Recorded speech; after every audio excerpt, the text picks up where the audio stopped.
Bonjour et bienvenue à 5 minutes pour Christ. Aujourd'hui, nous avons 5 minutes pour faire un vœu à Dieu. À tout de suite. 5 minutes pour Christ, c'est 5 minutes d'édification, de partage, mais surtout de transformation. Nous vous laissons découvrir le sujet du jour. Bonne écoute et que le Seigneur vous bénisse.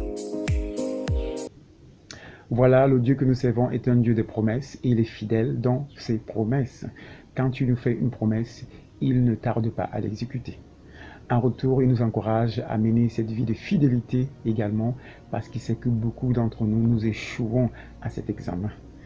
Aujourd'hui, donc, le Seigneur va nous encadrer avec le livre d'Ecclésiaste, chapitre 5, versets 4 à 5.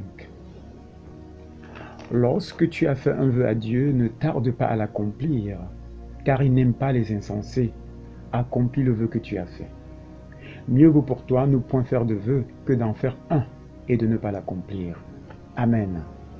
Oui, le Seigneur dit que toi qui as fait un vœu au Seigneur et qui n'a pas accompli le vœu que tu as fait, tu n'es pas différent de l'insensé. D'ailleurs, c'est ce que tu es. Et le Seigneur ne voudrait pas que nous soyons comme de tels personnages qui sont en abomination devant lui.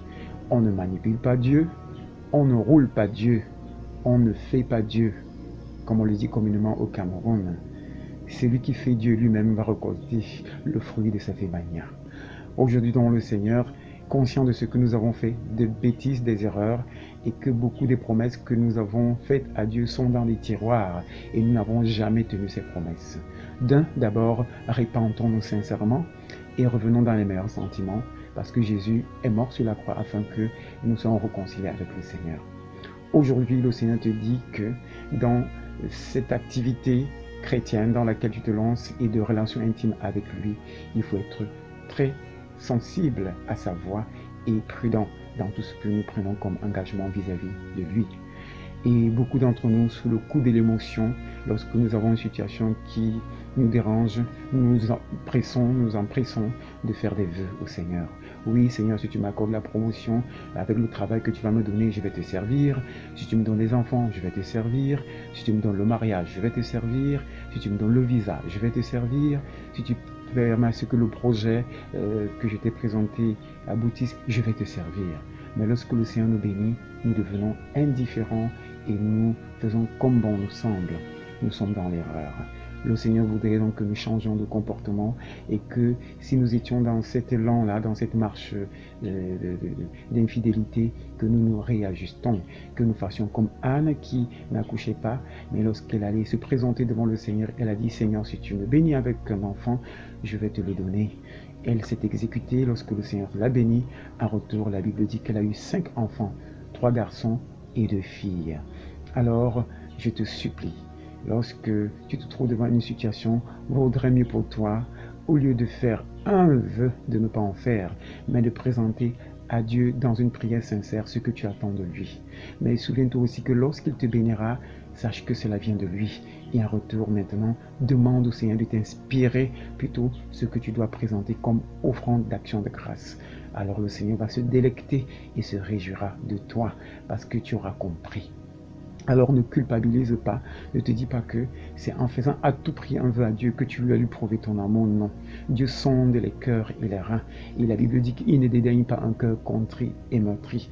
Dès que ton cœur est dans cet état, il sait ce que tu veux. Et si c'est en conformité avec sa volonté, il te visitera. Et souviens-toi également d'Abel et Caïn. La Bible ne dit pas qu'ils ont fait un vœu à Dieu au départ, non. Mais lorsqu'ils ont été bénis, respectivement, ils ont fait des dons au Seigneur. Et Dieu a grillé l'offrande de Abel et il s'est réjoui en lui. Aujourd'hui, le Seigneur te dit, ne te casse pas la tête, ne te dérange pas.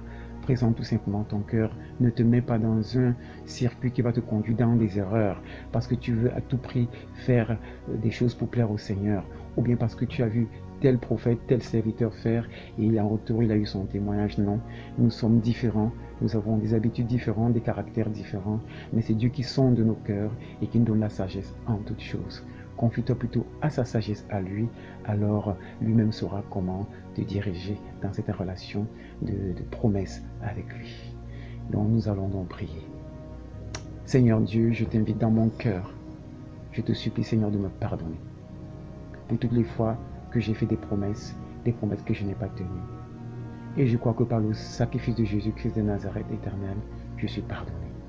Viens donc habiter dans mon cœur, Jésus, et accorde-moi la grâce de marcher avec sagesse avec toi, afin que ma vie puisse honorer le Seigneur, le Dieu Tout-Puissant que tu es. Béni sois-tu éternellement, au nom de Jésus. Amen.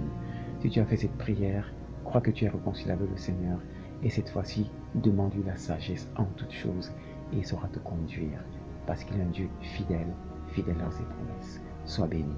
Amen. Tu as une question ou alors une préoccupation, tu peux nous contacter directement en composant l'un de ces numéros.